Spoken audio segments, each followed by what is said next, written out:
I still remember the thrill of taking the keys to my father's sleek, black sports car from the hook by the garage door. I had been waiting for what felt like forever for him to leave for his business trip, and finally, I had my chance. I slipped into the driver's seat, feeling a rush of excitement as I started the engine and hit the road. At first, it was exhilarating.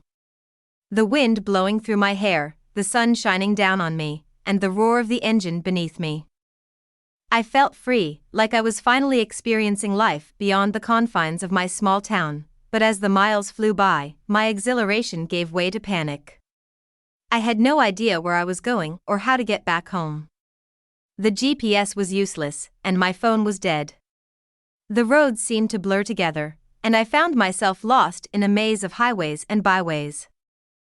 As night began to fall, I knew I had to find shelter. But my dad's car wasn't exactly designed for off-road adventures, and the rough terrain was taking its toll. The tires screeched as I navigated a particularly rocky stretch of road, and before I knew it, we were careening off the pavement and into a ditch, the airbag deployed, and everything went dark. When I came to, I was disoriented and groggy, but thankfully unhurt.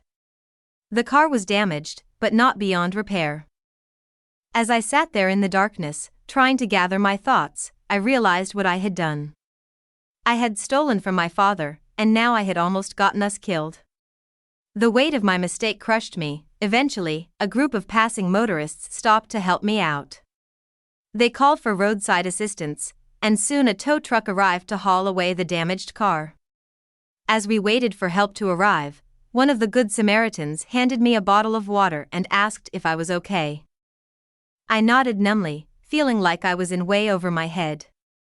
When they left me alone with just my thoughts, I couldn't help but wonder how my father would react when he found out what had happened. Would he be angry? Disappointed? Ashamed? As we were towed away from the scene of the accident, I couldn't help but feel a sense of regret wash over me. I had let my impulsiveness get the better of me, and now we were paying the price. When we finally returned to town, my father's expression told me everything. Disappointment and anger etched on his face. He demanded to know what had happened. And as I told him the whole story, every detail, his eyes turned cold and hard. "I never want to see you behind the wheel again," he said finally, his voice devoid of emotion. I nodded silently, knowing that he was right.